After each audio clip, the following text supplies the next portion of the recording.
accidentally hit it. Hello, good morning. Happy Saturday. Yay! This is so, Saturday. I know, it's a happy Saturday. Have you had your coffee yet, Syya? Because I know Nope. I haven't and I need it. Oh my God, guys. Well, happy Saturday to everyone who's here, who's watching us, and who's been waiting patiently. So thank you so much for that. Welcome to another episode of the Influencers Connection Corner. Today I have the honor of being joined by two amazing folks. As always, my co-host Syya Yasotornrat and our guest of honor, Mr. Felipe Cofino. But before we get to that, I really just wanted to talk a little bit about the topic of today, which is leadership, right? We really talk about, why are you laughing? Because we made an executive decision to go live, and I don't think it's broadcasting anywhere. Anywhere, really? Yes. Are you serious? You see it? I don't see it. Okay, and we're broadcasting? Yay! Wait, Is can it you on see us? LinkedIn? Can anyone let us know if it's on LinkedIn? Are you guys seeing it? Yeah, I'm telling you. Leslie just commented because I commented, but I can't even find it on YouTube either now. That is so funny. Oh my goodness. So Restream, LinkedIn, let's get it together. Please. Because we've been having this every single week, but we're gonna get it together. I know we're gonna get it together. But anyhow, so do we continue? So I don't see us streaming anywhere right now. So yeah, let's just socialize amongst ourselves. I see it on my. It's on my page. I'm checking YouTube right now to see if it's on my YouTube. Because I streamed it there too, but it's definitely on my. It's streaming on your profile, Felipe. Yeah, my wow. profile is definitely there. That is interesting. That is very interesting. I don't know what's going on. It's happening now. At 10:05. Click to join. We're live on his profile. Hi. And we're live on my YouTube channel too. Son of a sea cook. Okay, I'm gonna prove. Everyone go to Felipe. Okay. Yeah, everyone go to Felipe's profile. That is where you will be able to catch the show. I'm so excited though. But no, this is so funny, y'all. But I am gonna have Felipe. Have you had your coffee yet? I'm drinking it as we speak right now. This is a phenomenal way to start the day, but it's okay. Adrenaline rush, it's a wonderful thing. At the end of the day, what matters is what we come and talk about. And I'm just so happy to have you here, just to talk about leadership, talk about so many different things, Felipe. You are definitely, I'm getting a text saying, I can see you on LinkedIn, but which profile? Is in my profile? Thank you, Adrian. I'm getting text saying, yes, we can see you and hear you. So I'm excited. I'm happy that that's happening. But anyhow, so Felipe, thank you so much for being here. On your profile? We're kicking off. Yes, Adrian said that he can see me. Oh my God. So I don't know what's going on, but we're going to continue with the conversation.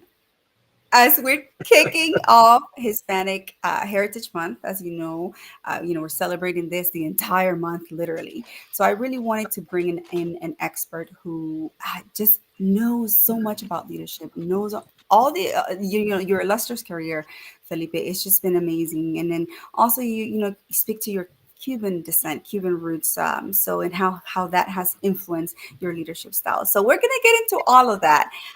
But before that, shall we play the intro? Oh yeah, sure. Hold on. Sorry, everyone. I'm like talking to tech support and like you guys at the same time. So wait. I didn't queue it up yet, but let me go ahead and. Oh, I didn't queue it up. Hold on. Let me do it. Hold, please. We got it. Oh my God, tech support, stop talking to me. Oh my gosh. Design. Can I put Bailey's or tequila in my coffee? Oh, tequila in your I coffee. know. All right, okay, let's do this. Had it. I'm gonna roll it. We're rolling.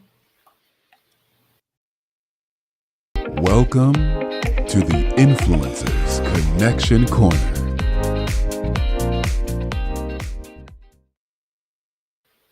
Love it. Yay. Well, I'm so excited again. And Party. Oh yes, wait, and dance. But hey, I'm celebrating despite what's going on with technical issues. It does not matter. I'm celebrating. We're starting this month really, with the Hispanic Heritage Month, just kicking it off, celebrando para toda mi gente, for all the people, who do celebrate the month. I'm wearing my Salvadoran jersey. I don't know if y'all can see it. Yay, El Salvador. There we go. I'm a big soccer fan, so for me, it's very, very important to show up and support. But anyhow, Felipe, thank you so much for being here this Saturday morning. I know you're a busy man. You have 4,000 shows today to do. I know. I don't know how that happened today. That's like Popular. I found out how many shows I had when I read Gabe's post and newsletter. I'm like, wait, how many shows do I have? Yeah. Like, yes, I was noticing. I was like, oh my God, he really does have a lot of shows today. I'm like, oh my goodness. So anyhow, we're gonna make this. I'm supposed to be on a live tonight at 8:00 with Nick, the gifted bipolar writer. So she has a few of us on there, and that wasn't included in there. So actually, it's 5 technically today. Oh my goodness. Okay, well, you definitely need that turbo coffee today. So we definitely will make sure that we get you out of here in time. But anyhow, thank you so much, Felipe. Please, for the people who don't already know you, come on, who doesn't know Felipe? Please let them know a little bit of who you are. Sure. So for those of you who have not had the pleasure of meeting, my name is Felipe Cofino. I am of Cuban and Spanish descent. My grandparents were all from Spain, and they all left Spain during the Spanish Civil War and moved to Cuba, and that's where my parents were born, and my oldest brother and oldest sister. And during the situation in Cuba, let's call it, when Fidel started taking over, my father actually was working for the government, and on every time my father had a different opinion than what Fidel and the government, they put him in jail. And the third time they put him in jail, he basically was like coming out of jail. And my mom's like, they're already here to pick you up again at the house. So my dad just said, this is it. We're leaving. They packed up everything. They couldn't leave Cuba with anything of value because it would indicate that they are leaving for good. They had to make it seem like they're just going for a day trip. That's all they're doing, or like a short trip. So they couldn't take any jewelries, any mementos, any pictures, anything of sentimental value. If they did, they had to hide it. Which I said, don't tell me how you hid it. I don't want to know. but they came to Miami. My oldest sister was born, and then they moved up to DC, where me and my brother were born. And the struggles that my dad and mom had, not being able to prove any of their accomplishments when they were growing up, their degrees. My dad had a PhD, and people just didn't believe him. And so luckily, he was able to find some colleagues that were able to validate, and over time, he was able to get jobs in the World Bank. But the thing that really inspired me a lot as far as supporting others, not just Hispanics, but everyone in general, but specifically Latinos, is that my father was there, and whether we were in the grocery store, airport, if we were going, on a trip somewhere, so often people would hear his thick accents, and so often people would assume that was a sign of lack of intelligence. So they would start yelling and slowing down, like, sir, let me explain to you. And my father's like, I'm neither deaf nor hard or stupid. I'm able to understand you. And my father was very patient to a point, but it was one of those things where I just didn't fully feel like he should have had to tolerate it as much as he did. And I started realizing how many other people had to tolerate with these kind of indiscretions out there. And obviously there's so many worse ones out there, but as I started opening my eyes up and started realizing, I realized that I was like, what can I do? And the only place I felt I could really make a difference was in the workplace at the time. And so I started doing that, and I got into Hyatt hotels, got into HR, spent 23 years there, learning how to do things the best way possible. And talking about diversity, we represented 50 different countries, spoke over 60 different languages. They didn't try to do DEI. They were diverse. They were inclusive. They were equitable. It was just how they lived. And that's, I think, why it's instilled so much in me. Between my Latino culture and the Hyatt culture, it was like the best marriage. And from there, I went to the worst culture in the world. Oh, no. Oh, my God. I left 23 years of Hyatt hotels. It was a wonderful thing. It was an opportunity for me to grow in an area that I studied in finance. I had somebody that worked there. It was one of those things where it was all smoke and mirrors. Once I got in there, it was unethical, backstabbing, lying, forgeries. It was ridiculous. Oh my goodness. And if I said their name, you probably would know them. So I'm not going to say their name. But No. so it's one of those things where, but I learned what not to do. And then I got hired at another place and I moved up my career and my title and everything. But this place, they were like, can you help us do what you do best and make things better? And I was like, okay, so here's my chance. And Hyatt taught me everything. This place here gave me the chance to do everything I wanted to. And for 8 years, I did it well. And then now I'm at a place now, it's a nonprofit where I just am working with amazing people that do amazing things. They are making an impact globally on everything from reproductive health to aging to homelessness to climate. And it's just valuable projects that these teams are working on. And I just have the honor to work with them. It's called PRB, Population Reference Bureau in DC here. And it's a nonprofit, but they've been around for 95 years. So that's amazing. And so much of what I do with the culture is impacted there positively. But I gotta say, when I look back at what drives my passion for culture in the workplace, it always stems back to my Latino roots. Yes, yes. I mean, like I said, that is definitely one of the main things that I admired about you, Felipe. It's your support for just the Latino, Hispanic, and I see that from the very first day that I met you on LinkedIn. And I'm going to share that story really quick. So Raquel here was a newbie to LinkedIn. That was literally a little bit over 2 years ago. And wanted to, do an audio room. I was seeing everything about audio rooms and I was like, let me put one on and let's talk about leadership or let's talk about networking and authenticity. And my first ever audio room that I host, 3 people showed up, but 2 stayed. And one of those was Felipe. And so I will always, always be so thankful to you and your support from day one. Literally the day I met you. And that speaks volumes of the type of person you are. And, not only that, but he stayed till the end of the entire thing. And at the end, it was just us having a conversation with one another. And it was the most beautiful and it was inspiring, to say the least, to know that there were individuals such as Felipe with big hearts and kindness and on this platform. So here we are, fast forward 2+ years later, and look at you. LinkedIn, you've been, Dawn, the blue badge. You have been leading the way for so many in your industry. So I definitely want to make sure that I highlight that. It just, No, thank you. It's very kind of you. It's very humbling, but I appreciate it. Thank you. Yes. And so I wanted to dive a little bit more, since I met you at that point, I saw that the way you lead, and I've been seeing you following your journey on LinkedIn. And tell us a little bit about what drives you to lead in the way that you do, Felipe.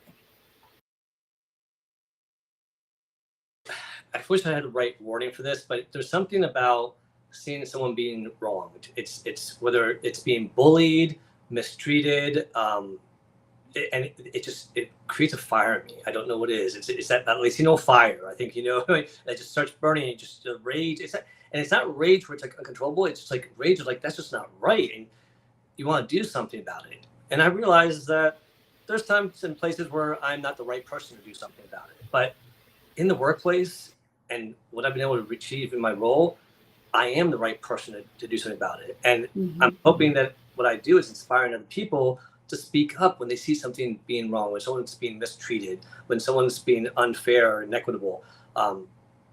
Sometimes we don't know what we don't know. And if people don't feel comfortable to speak up, I hate when I hear about leaders like, oh, everything's wrong. Great. Our employees are all so happy. Like, what? If you say all your employees are so happy, you probably don't know your employees that well, because everyone's got issues at some point in their life. They might be unhappy with work, but they might be unhappy at home. And so having the emotional intelligence to recognize that everyone's got something going on in their life, and it's not necessarily more important than anybody else's. It's all relevant. So for me, it's about leading with compassion, with dignity, with respect, and emotional intelligence, and recognizing and seeing when someone needs that help and speaking up, not just being complacent.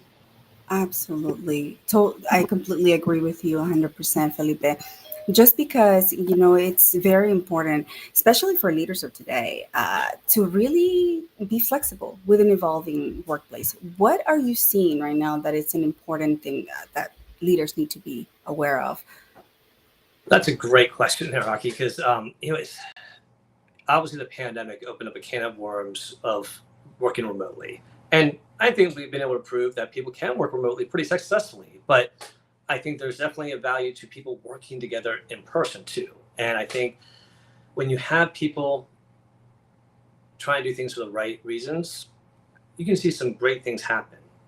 But sometimes people get too caught up in about the big, the money, the real estate, the obviously the economy is a factor.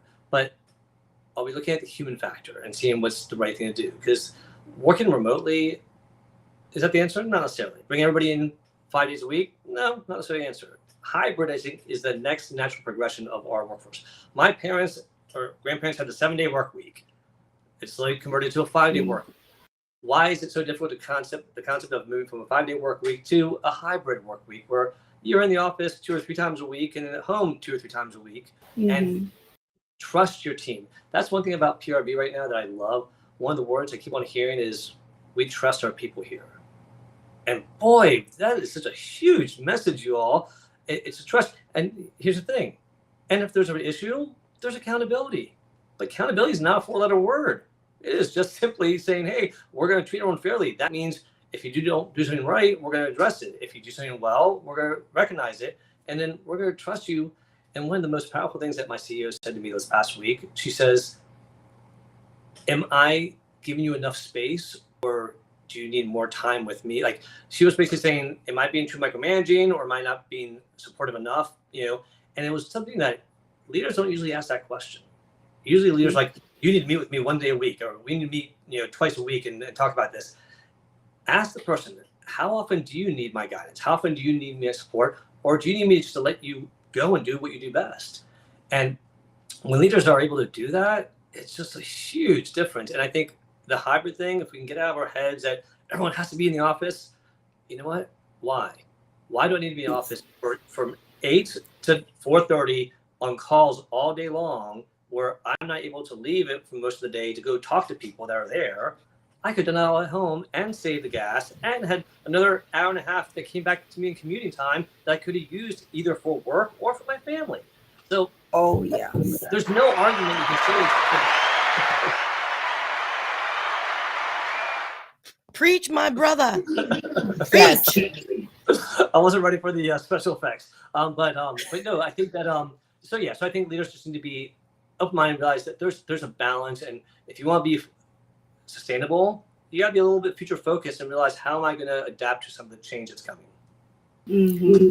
No, absolutely. I completely agree with you on that regards, Felipe, just because, we go through so many things as individuals, personally, right? I'm putting myself out there. I'm a single mom, and it takes me literally right now 4 hours of my day to be going to drop off my kids to school and going to pick them up because of the situation. But imagine if I had to work, it's just like 4 hours if I have to go into an office to work.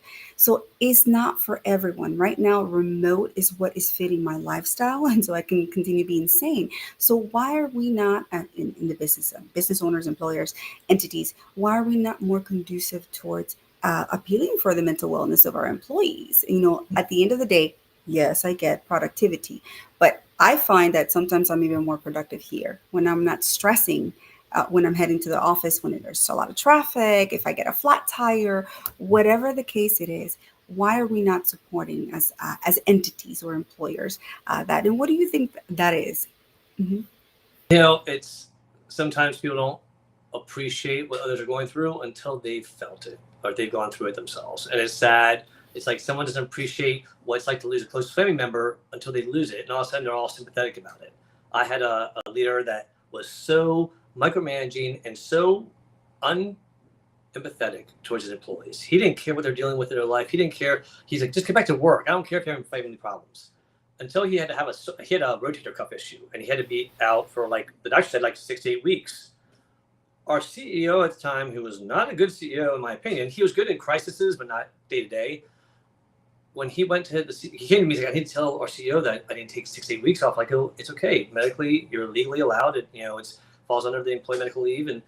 And so he's like, all right. So he went to tell him. The CEO said, 6 to 8 weeks? I had brain surgery and I was back to work in 2 weeks.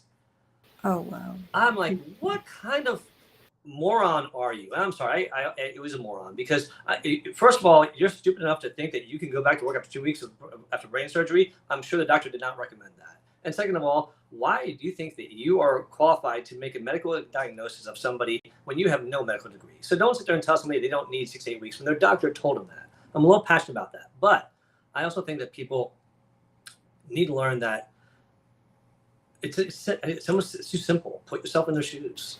Just put yourself in and imagine what it would feel. I had this past week and a half was a little crazy. I'll be very brief. This could seem like I'm dumping a lot of I hope I don't trigger anybody. I'm going to dump a lot of information in a short period of time. Everything's good now. Just need to know that. My brother had cancer surgery. He's recovering in our house. He's doing well. Last Wednesday, my mother had hip surgery. The hip surgery went well, but then the next day she had a seizure because they didn't give her seizure medication like they were supposed to. And then her blood pressure dropped to 66/33. Then during all this, me, my wife, and my brother got COVID. So we exposed her at some point. Thank God she didn't get it. But my younger kids all stepped up, and our nieces, and thank God they were like, we got this. They're all adults now, but it was the first time we saw them rise to the occasion, and they handled it. Yeah. All that was going on, and I'm seeing her, and I've been in my job for 5 months, y'all. It hasn't been that long. So I'm thinking, okay. So I reached out to my CEO, and I finally tell her, hey, by the way, this is going on. Everything's okay. I'm going to probably work remotely next week. Don't worry, I got it. My work won't suffer. Now, I've had CEOs say to me, okay, we get this done, and what day will you be back? And those are usually the answers I expect. Her answer was, if your work suffers, it's understandable. Take care of yourself and the family. The work will be fine. And I was like, God, I'm just not used to that. And it's so sad to hear, but and that's not something that giving me the easy way out. That's just being compassionate, saying, you know what? If I was her, I'll be thinking, I want the best out of him. And right now, I probably won't get the best out of him. So I don't want him stressing about it. I'd rather have him take a day and give me the best tomorrow the next day, And that's the reality of it. And so people just need to put themselves in the shoes and realize we're all human. And guess what? We're all going to get old at some point. So guess what? You're going to be that old person that's about to retire that you're pushing out for retirement right now today. So be careful because that's going to be you one day. Mm-hmm. And you have to treat this generation, the one who's going to take care of us well, so they don't forget about us. But go ahead, Syya. No, I agree. And the thing that I just heard from your CEO is what you just said is, I can't get the best out of you right now, but that doesn't mean I can't get the best out of you at another later date. Life is all about timing, right? And challenges and ebbs of flows. And we're more than just an Excel spreadsheet that has an X amount of dollar associated with it. And that level of high EQ to understand in a business context is true leadership in my book and from what I can see. Because you know what? There are days when you probably can get your work done in 3 hours, right? And there are days where you're just like, it's just not happening. And 8 hours later, you're still struggling to get the same amount of stuff done for whatever various reasons. And so I think having that mindset to accommodate accordingly and trust it will get done. That's what I think is really resonating with me, Felipe. And that's what gravitated me to get to know you and want to get to know you on LinkedIn. Just so you know, you and I have zero connection. I think I met you either through Raquel or some other people. But it's because of your high EQ and compassion is what kept me wanting to come back and be your friend. I want to be your friend, right? And that's hard to do from a leadership perspective because not everyone's buddy. It's still work, but you still want to have a human connection. And I think that's one thing that is not often spoken about is leadership is all about the human connection. Well, thank you for that. See, that just that deserves an applause. Yeah, that was wait. Amazing. And you just made my day. I could just leave and just cancel all the other events today. I'm good. I'm good right now because you all just made me feel like the best person in the world. But But thank you for saying that, because I think one of the things that we forget is that it's so easy to make that knee-jerk reaction and not think about the implications of how we react as leaders. What I've realized is that the leaders that aren't able to lead well probably aren't good at building relationships. Because at the end of the day, leadership is about knowing how to build those relationships and knowing how to separate. What I've realized is that I always tell people, look, I'm HR. We are going to be professional and all this stuff, but I can also go out and have a beer with you and shoot the shit, and I'll be fine with it. But here's the difference. Don't expect my relationship with you out having a beer gives you a privilege of me. Oh, I'll look over your mistakes. Oh, well, don't worry if you make. No. I'm still going to hold you accountable. I don't care if you're my best friend. I'm going to hold you accountable because I respect you enough to respect what you do. I'd hope you respect me enough to respect what I do. And don't ask me to do you a favor just because we are friends. So at work, what I love about the friends I have there is that I can piss them off about something professionally. And if I say, hey, you want to grab a beer later? They're like, oh, yeah, sure. And they don't hold it against me. That's emotional intelligence. That's true leadership, where you can do that and know that it's separate. It wasn't personal. The moment you make it personal, you're doing something wrong. Yes, and that's very important. That's an elemental, actually, point that you bring up, Felipe. Sometimes, because emotional intelligence is not there, we're not able to separate work and then obviously friendships or the personal. But, you mentioned the advocating, and I know you advocate so much for employees and their rights and being fair, right? Or justice, I should say. But then also you work for an entity. So how do you really maintain the balance between advocating for the employee, yes, and then aligning the values for the organization? Excellent question. And I'm also going to throw in there advocating for myself. It took me 25 years to learn how to do that, y'all. Don't wait 25 years, please. Because here's the thing. When you're looking at it, if you join a job, you know right away if you're doing it for yourself, if you're doing it for them, or if you're doing it for like the mission. And if you're doing it for the mission, it encompasses everybody. The employees, the organization. I want to see everyone succeed in the organization. That means the employees are going to succeed and the team or leadership or the organization is going to succeed. Sometimes, and I always say, I'm an advocate for both the organization and the employee. And how do I differentiate? Simple. I do the right thing. It sounds almost cheesy to say that, but it's so damn true. I just do the right thing. And that's been my guide to knowing, hey, at the end of the day, no, yeah, we can make more money, but it's not right. And it's borderline almost unethical. And having those conversations, I don't always win them, but I've won enough to know that it's worth fighting for. And so that's where I need to make sure that people know it's not just illegal, it's a risk to our reputation as a company. It's a risk to the future of attracting new clients and new employees, because people will talk. And nowadays with the social media and the review sites out there, it's too easy to throw somebody under the bus. And we all know that there are people out there that can know how to spread lies like crazy, and people will unfortunately believe them. And that's scary as shit. Yes. I'll stop there before I get in trouble. Like, no trouble from our end over here, but I'm the one that drops the nuggets. Yeah, no, but Felipe, you're fine. It's passion. You're passionate about that, and I can definitely admire and respect that, Felipe. So definitely no worries. But you are right when you say that there are some folks that really just wake up with this agenda. I'm like, oh, whose life am I going to make impossible today? And I don't know how they can live with themselves, because I can't. It takes so much energy out of me to get upset. I have a lot of patience, but once you get me to that point, I'm like, okay, you did this to yourself, buddy. So, but you piss off a Latino, watch out. Yes, yes. I was going to ask if I can shift it ever so slightly, because we're all ethnic minorities, or we're ethnic. I don't want to call us minorities. We're ethnic. Okay. So let me ask you this, Felipe. Culturally, in the Hispanic community, we're very heart-centered, right? Like you guys are all about familia, right? And in business and in obviously personal relationships. So do you think, because of your background and cultural heritage, has that affected how you approach your leadership here in business? Is it something that is it ever in conflict? It's not in conflict with me. It's been in conflict with other people. Now, so to answer your question, yes, my culture, being Latino, has definitely impacted how I do business, how I create the culture in the workplace. And, I've had a number of people. I used to say, well, two things I want to say. One, I always tell people, we got to remember that people are human, and remember that you have a life outside of work and inside of work. Equally, they both have importance, but at the end of the day, if we lost you today, say you got hit by a bus, God forbid, as sad as it is, I'm going to post your position at some point to replace you at work.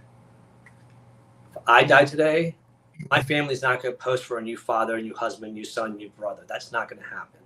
So guess what's the priority? The family and all that in that sense. Now, take that family concept and apply it into the workplace. And you see the values of it, that family being important, value family. I had a number of employees that say, this is work. Why do you keep on saying, I'd say this was at PRB, like PRB, or PRB family, or at ABC family. People are like, why do you call it a family? We're just ABC. We're not the family. And like, the culture has, right, and I demonstrated, I'm not going to go through here now. I gave him examples of how family and work relationships, stress, everything and how similar they can be. And he didn't see it. He didn't believe it. And another person didn't believe it. About 2 months later, that gentleman's mother passed away. And about 25 of us attended the funeral and the services.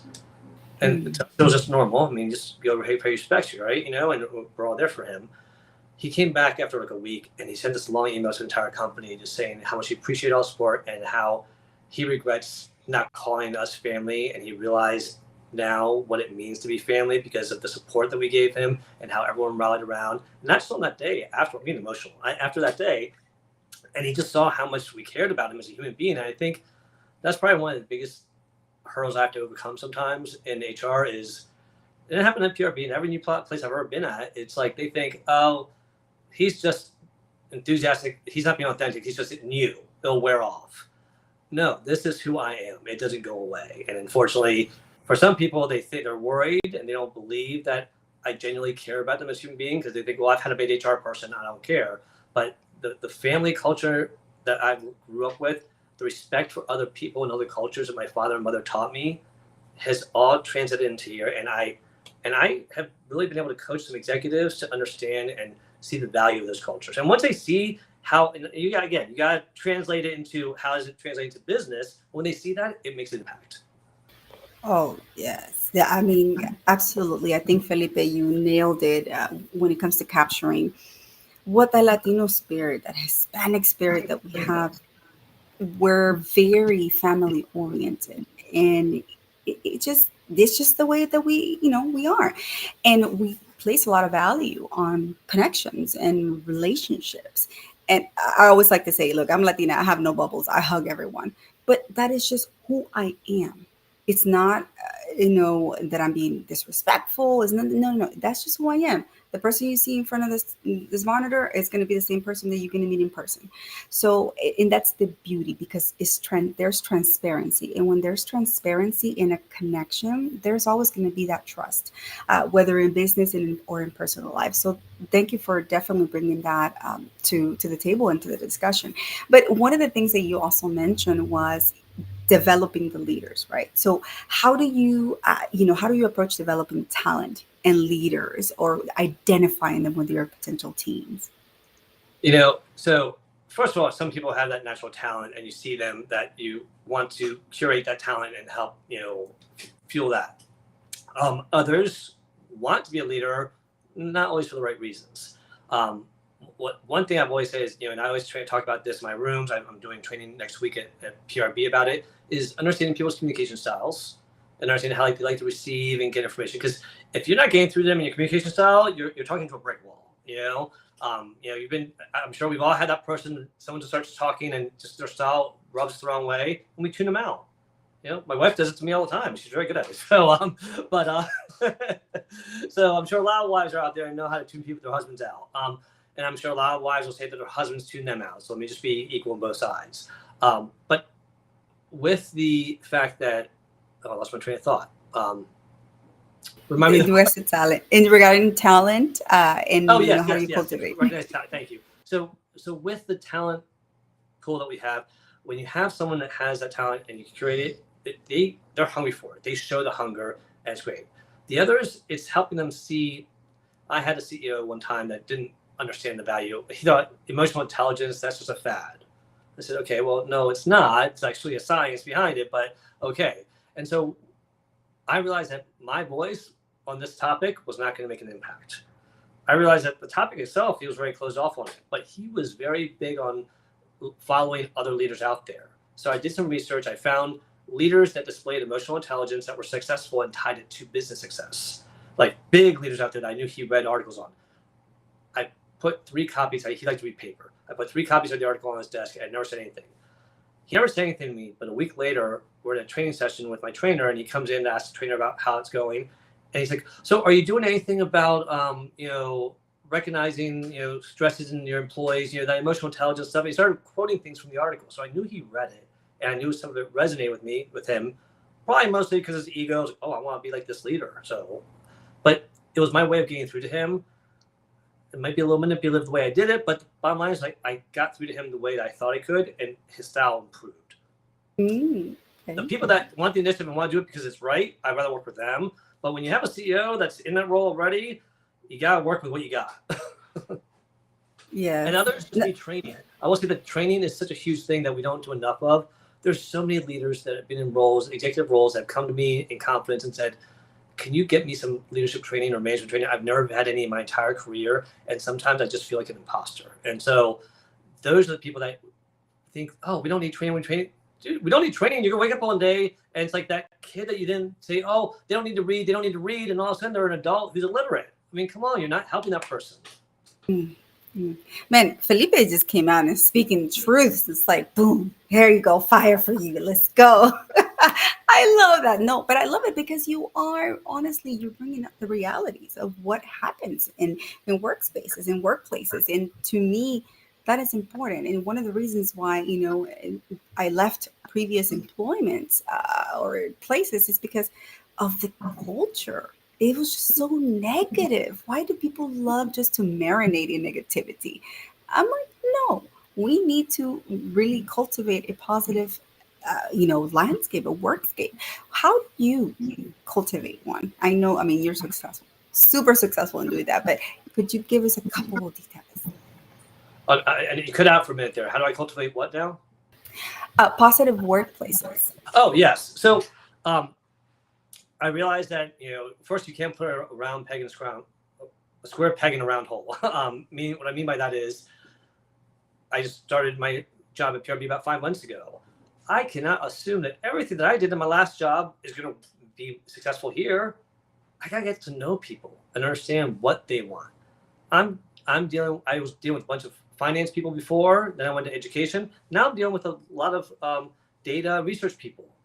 They say that they're very introverted. They're not as introverted as you think, but that's what they say they are. And so I got to recognize that what they need from the environment, the culture and the environment to be positive may not be exactly. So hearing and listening to them, I heard a very fascinating stat out there, or fact yesterday. The word listen, if you scramble the words, spells silence.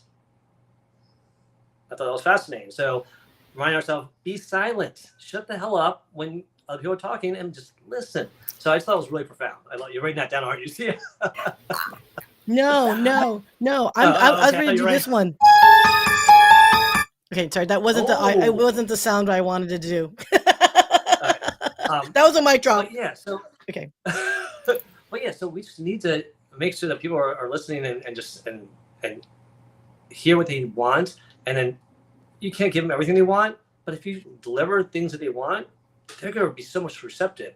When I got there, they were like, please don't do another survey. Don't do any survey. I'm like, how am I supposed to get some information? Like, I'm not saying I'm not always going to do surveys, but I do surveys for certain things sometimes to get an idea. Like every survey, no one ever did anything with it. So it's a waste of our time. Like, okay, let me do a 3-question survey and prove to you that I can actually use the information. So I did 3 questions. and I did what they wanted, and it's a 5-question. So now they're starting to get it, but it's building that trust. So you got to build trust. You got to listen to what they want, and then keep it fresh. Don't just do one thing, set it, forget it. Keep on asking for feedback. And the last thing I'll say is this: whenever you do something, it goes back to communication. It's like these events. Don't just put the event out and just hope and pray people show up and come to the event. No, I have to go out there and guess what? I'm going to send an email out they can read. I'm going to put some flyers and send them out and put them on our websites and this and that for them to see. And I'm going to go around and talk to them. The most powerful thing is I'm going to verbally invite them. Say, hey, Rocky, are you coming to the dinner tomorrow night? Hey, Syya, am I going to see you tomorrow night? Do you realize that when I say that to people, 50% of them, 50% of the time, they actually show up because of what I said they tell me. So just asking somebody, that creates a positive environment. And then the last thing I'll say is, don't be a stick in the mud. Let people just have fun. Just let them have fun. Look out, make sure you don't get hurt, but let people have fun and just create some boundaries to keep them safe. I love that. It's simple yet powerful. And I always say those things too. But you know, when you mentioned that, I guess it's an idiom. No, I don't know what they're called. It's like you two listen twice as much as you talk. So that to me is, having that compassionate ear and really listening, not just to just fight with the person or argue with the person, argumentative, but to actually listen. And you know what? Listen to hear. Yeah, like seeking to understand versus be understood kind of concept as well. But the other thing is that there's so much. I lost my train of thought now. I was going to tell you something, and once I said seek to understand, it just flew out. Did you drink your cortadito this morning? Maybe that's why. How did you know I drink? So my brother has all this espressos he bought from my mom, and of all the flavors, I like that corto one. And it's so funny that you're like, and that's my favorite one. Do you know? Yeah. Yeah, I see. I got you, Pam. No, but it is true though, because this is so important. It's getting to know that person genuinely, getting to know what makes them them. How do they influence their workspace? How are they influencing their industry? Like that to me is fascinating, that you're able to marry both, that you're able to merge your personality and also your drive as a leader, and it defines your leadership style. So hence why we love you so much, Felipe, because all these guys, if y'all don't know, Felipe runs this amazing audio room. And also with Sumana, right? So shout out to Sumana. Thank you. And then the other young lady that you were on the live stream with. Melissa okay. Houston. No, so Melissa Houston. And then there was the other one this past week. Was it Ashley? Oh, Ashley Llewellyn with Sumana. Yes. Okay. Yes. Okay. So shout out to you ladies. You guys are amazing. Thank you so much for also doing wonderful things on this platform that is LinkedIn. We're all trying to put ourselves out there, and definitely I encourage everyone to do so. However, I really do have some questions, Felipe, if you want to answer. So that comes from me. Did I answer the question? Oh, shit. We just followed with the questions.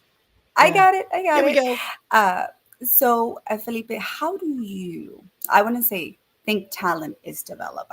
That's people are like, okay, well, I don't know what gift I have. I don't know what talent I have. I don't know what to do. So they just get stuck. But what do you think about that? Well, for me, the first thing is developing a talent that people want to develop. Just because I think you'd be good at something is not necessarily a talent that you'd want to develop. Back in the day, too many people would say, oh, you'd be good for this job. I'm going to promote you to this job. And the person's like, well, why'd you take the job? My boss said I'd be good at it. Well, they ended up failing because the boss just needed a warm body in there. They didn't necessarily look at what your skills were. A true leader is going to look at your developed talent and say, hey, you seem to have a natural talent for this. Do you like doing that, first of all? And then find the opportunities to get them involved without being controlling. God knows, yes, we can all do it quicker and faster, but if we're going to teach somebody, step back, let them make mistakes.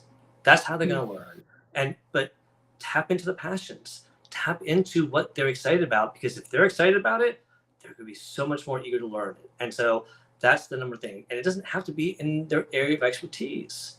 That's the thing that people, I have people in all different departments that like certain aspects of HR and training. Not all of it, but I have people that I would love to be trained whenever you need help on these topics. Tap into those skills because what? Because by them helping me with training, now they're using the training in their teams and they're paying it forward and they're trained. So it's by developing that skill, it helps both sides, but you got to tap into that passion. One other thing I want to say about culture real quick, tap into questions about people's culture through food. I know I've shared this before. I did the chefs, the single chefs. I'm about to introduce PRB chefs. When I said earlier, they were all introverts. Boy, the moment I talked to people that were passionate about food and their culture, like, I'd love to share a dish from my country. And boy, they are ready to be on camera, aren't they? So it's one of the things where the food can bring people's culture in. And you learn when they talk about the food, they talk about their country, their upbringing, and their values. And you get to learn and you resonate with others that you would never think you would. So Absolutely. They say that it's sports, music, and food brings people together. So I think honestly that is definitely very true because I've learned so much from people's cultures and histories and the love they have for their country through food and through their music. And so for me, for example, being Salvadoran, right? Pupusas. Who doesn't know pupusas? And if you don't know pupusas, man, you're going to fall in love with them. That's all I'm going to say. I don't know how to make pupusas, so don't ask me to make them. I'll take you to a good place, though, for sure. But it is so true when you say that because it's so ingrained in their culture. It's that pride. It's that culture of pride. So people are definitely more willing to share, more open to be inclusive, and I love that. So thank you for bringing that up, Felipe. Talking about that, I do have another question. Man, is this like a primo of mine or something? Margarito Flores, hey, how are you? I was like, are you my cousin or something? I don't know. But anyhow, same last name. So he has a question. He says, what are your thoughts on this new culture of everyone is a leader in all these coaching programs that promise people leadership, skills, and entrepreneurship? So take it away. That's a great question. So I'm going to take that on a concept of this, is that everyone can be a leader. I truly believe that. It's what kind of leader do you want to be? Are you trying to be the leader of your own company? Just because you want to be the leader of your company, or maybe you're the leader of your family or the leader of your department, doesn't mean that you have to be the leader 24/7 in every situation you're always in. And I think people have this mindset like, I'm going to be a leader and try to be in control of everything. No, let control go and stay in your lane in a way, you know? But I think that people get very excited and their heads grow. The first time someone's ever been in a leadership role, the first management job, even me, it happens to everyone, it goes to your head a little bit. Power, you get excited, but know what you really want it for. Like, I originally was about leading my department. Then it was like, well, let me lead the people in the organization. And now I'm just trying to help here LinkedIn share leadership skills and pass on that knowledge that I've gained. But it's been a journey. So I don't think it's like, don't jump all in because the pool's too damn big and you're going to drown. Start off in small, little, like jump in the bait pool, take some lessons. Don't try to swim with the Katie Ledeckis of the world when you just start learning about leadership. Take time and enjoy the journey. Yes, I love that. Take time and enjoy the journey. We get so hung up on the actual, destination. And so I was having this conversation with a friend. I was just like, well, what matters the most, the journey or destination?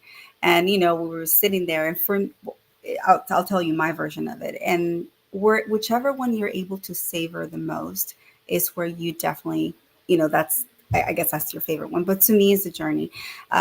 Throughout this journey, and I bring it back to LinkedIn, I've learned so many things. I've learned so much that I don't think I would have been able to learn if I hadn't joined LinkedIn and met up with this amazing tribe.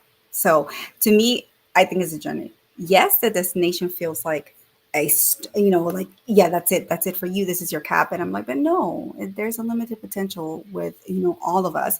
So why put yourself in a cap? Or is that a goal? That's another conversation.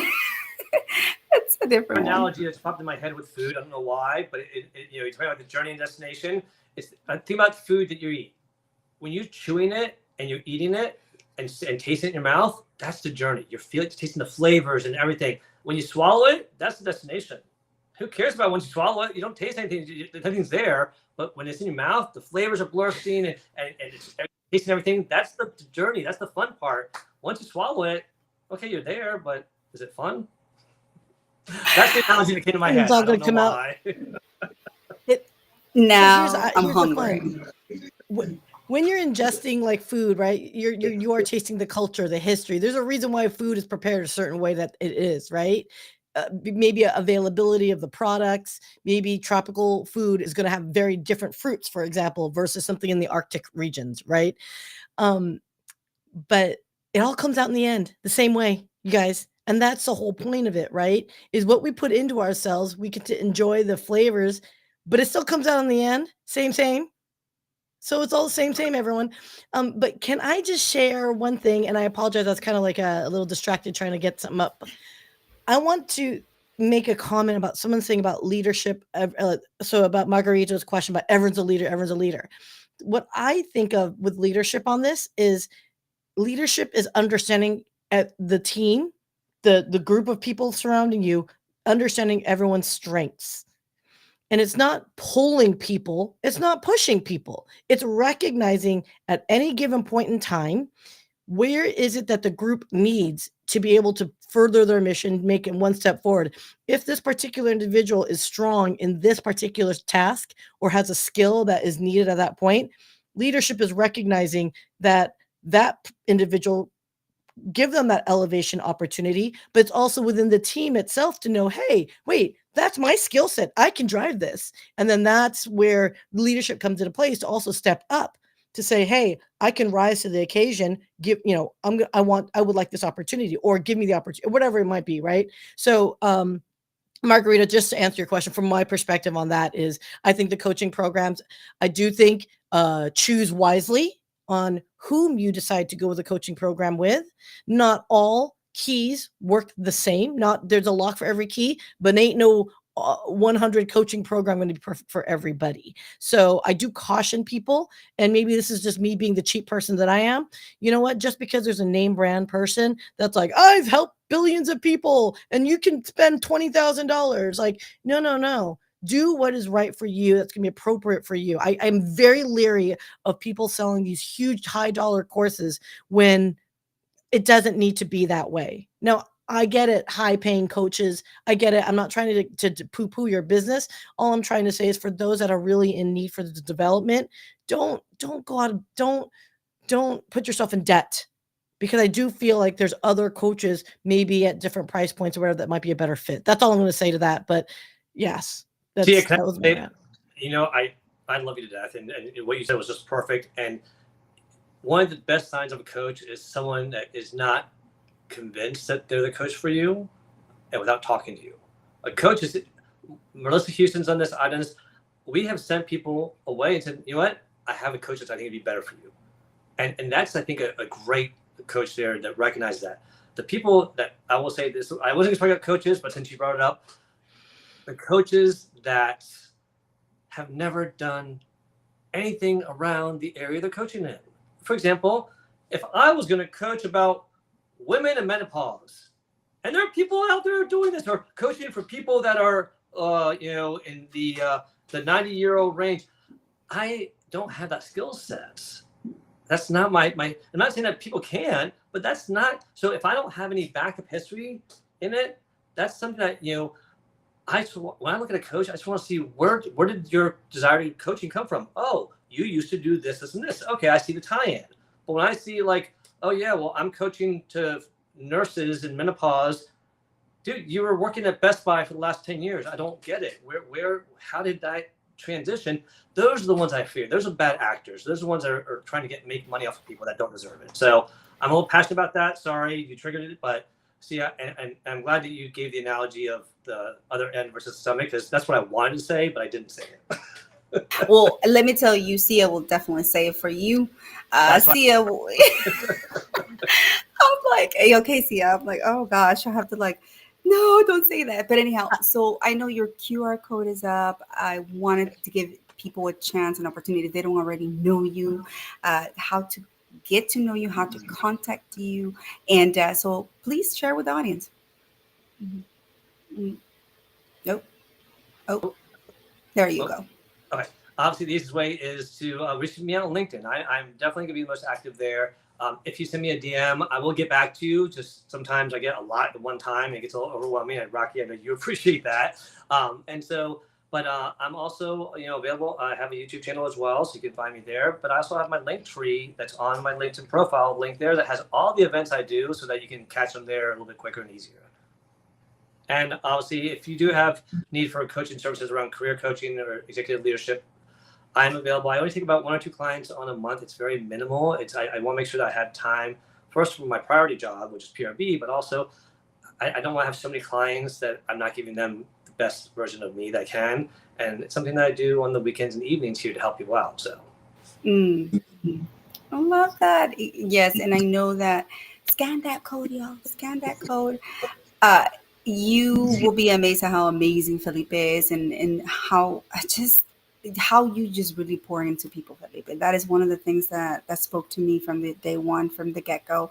And we could go weeks without talking or seeing one another online, but when we reconvene, it's just amazing. It's like we never miss a step, and that's when you're in the right tribe. So I'll go ahead and also tell people about your audio rooms and the live streams so that they can also catch you. Sure. So right now, about a minute ago, I'm going to be jumping onto a audio room at 12 noon for the Social Saturday Chat. On Monday, we have the Workplace Wellness Hour for Season 3. We're coming back for Season 3. We took a summer break, and so that's with Samana Jetty and Ashley Fluellen. And then I will have the Workplace Wellness Hour with Michelle Thompson and Samana Jetty on Wednesday afternoon, and that's at 12 noon. So, and then, of course, I got to mention the book that I'm being co-author in, which is the LinkedIn Anthology with Nick, the gifted bipolar writer, and 36 co-authors, and we're very excited. That's coming out at the end of this year.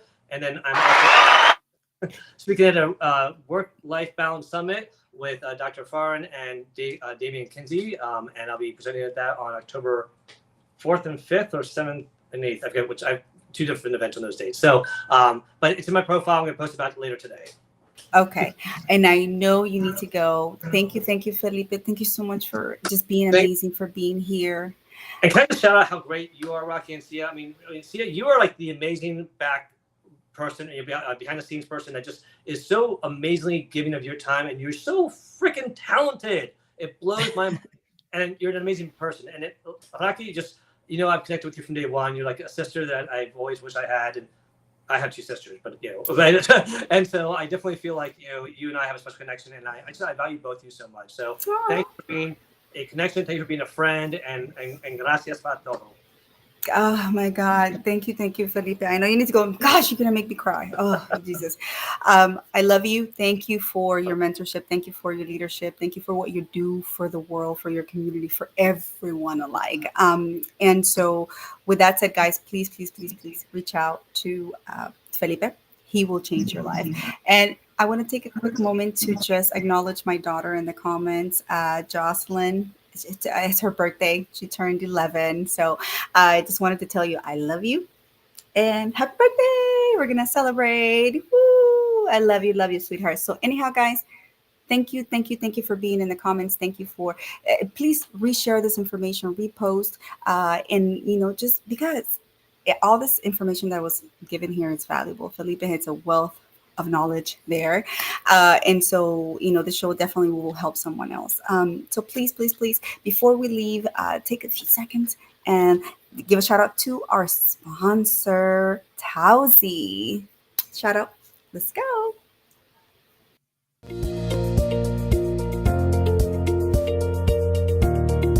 Falling asleep with your head in the wrong position is a pain in the neck. You deserve Tausi Comfort for head, neck, and back support. Go to tausibrands.com and get your comfort on.